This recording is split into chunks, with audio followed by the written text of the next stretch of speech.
Change making series కు స్వాగతం. వారు తమ తోటి ఎటిఎల్ విద్యార్థులకు పరస్పర ఆసక్తి ఉన్న వివిధ అంశాలపై అవగాహన కల్పించాలనే లక్ష్యంతో ఉన్నారు.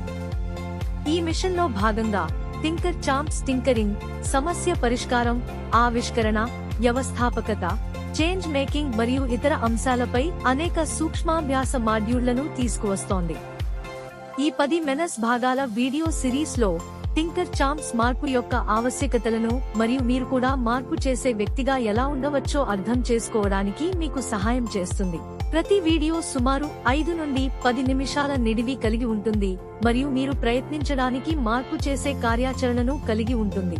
ఇక ఏమాత్రం ఆలస్యం చేయకుండా గుజరాత్కు చెందిన 11వ తరగతి విద్యార్థి మరియు వర్ధమాన మార్పుకర్త అయిన టింకర్ చాంప్ శ్లోక్ చౌహాన్ అందిస్తున్న ఎపిసోడ్ 3తో ప్రారంభిద్దాం.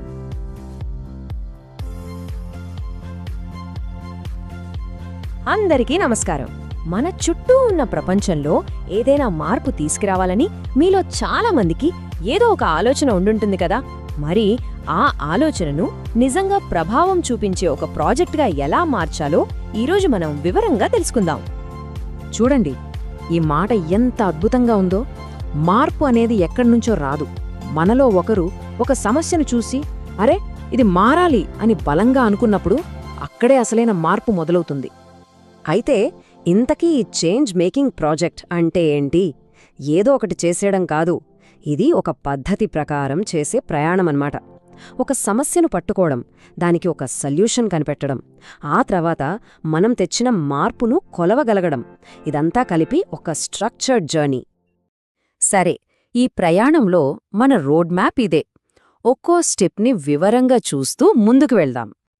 సరే, ప్రయాణం మొదలు పెడుతున్నాం. మరి మొదటి అడుగు మన మిషన్ని కనుక్కోవడం. అంటే మన మనసుకి నచ్చి మనం చేయగలిగే సరైన ప్రాజెక్టును ఎలా ఎంచుకోవాలి. ఒక మంచి ప్రాజెక్ట్ ఐడియా కోసం మనం ఎక్కడికో వెళ్లాల్సిన అవసరం లేదు. మన చుట్టూ ఉన్న సమస్యల్ని చూడండి. మీ మనసుకు ఏది దగ్గరగా అనిపిస్తోందో ఆలోచించండి. ఆ తర్వాత ప్రాక్టికల్గా ఆలోచించాలి. మన దగ్గర టైము, డబ్బు, స్కిల్స్ ఉన్నాయా అని చూసుకోవాలి.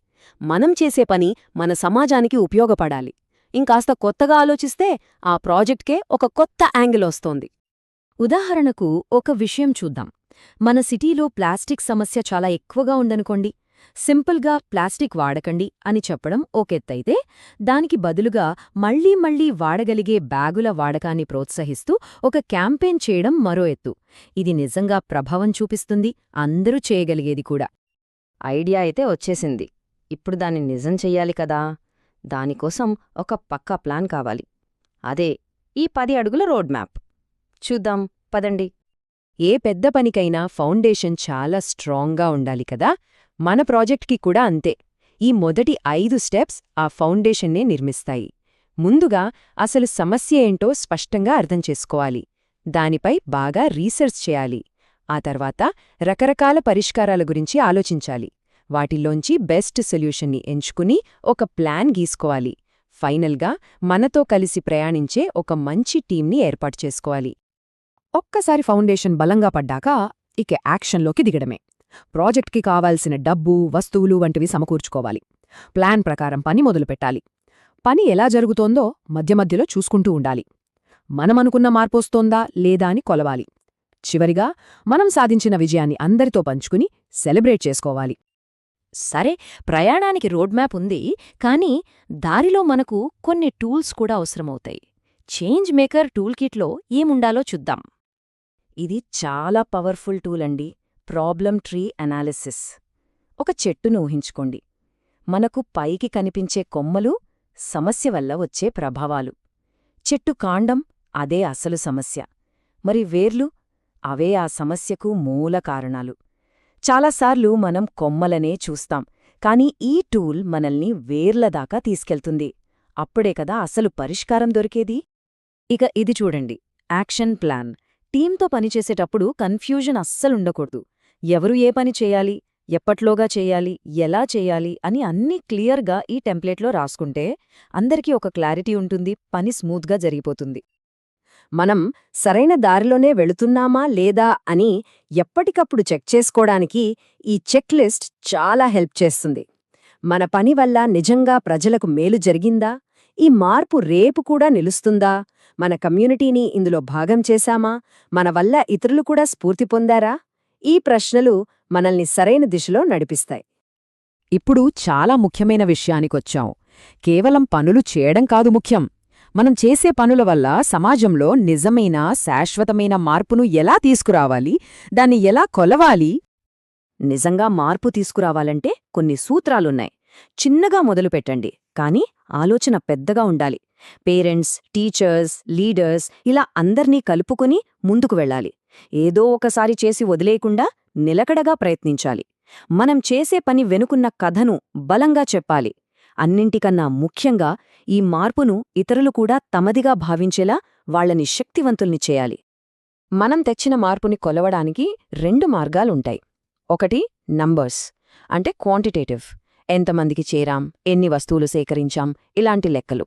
రెండోది కథలు, అంటే క్వాలిటేటివ్, వాళ్ళ జీవితాల్లో నిజంగా ఏం మారింది, వాళ్ళ అనుభవాలేంటి. ఈ రెండూ కలిస్తేనే మన ఇంపాక్ట్ పూర్తి కథ మనకు తెలుస్తుంది.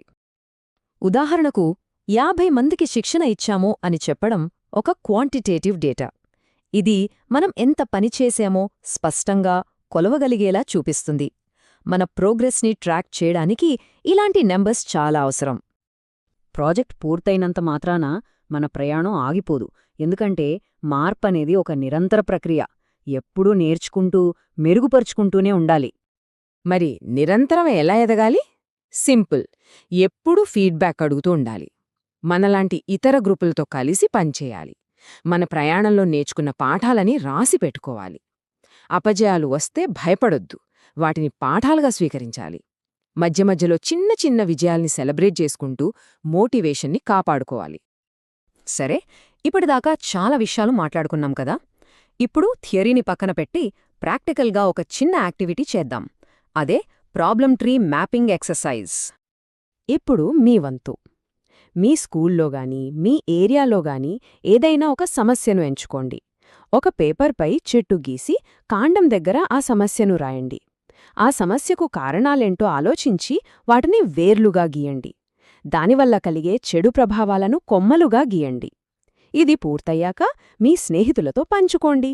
సమస్య మూలాల వరకు ఎంత స్పష్టంగా కనిపిస్తుందో మీకే తెలుస్తుంది. సో ఫైనల్గా మనం గుర్తుపెట్టుకోవాల్సిన ముఖ్యమైన విషయాలు ఇవే. మనకు సరైన ప్రాజెక్ట్ను ఎంచుకోవాలి. స్టెప్ బై స్టెప్ రోడ్ మ్యాప్ని ఫాలో అవ్వాలి. ప్లానింగ్ కోసం టూల్స్ వాడాలి.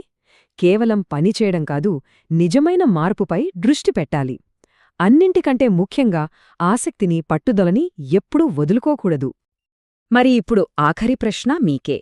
ఈరోజు మీరు ఏ మార్పుకు పునాది వేయబోతున్నారు? ఒక్కసారి ఆలోచించండి. ఎందుకంటే ప్రతి గొప్ప మార్పు మొదలయ్యేది మనం మొదటి అడుగుతోనే.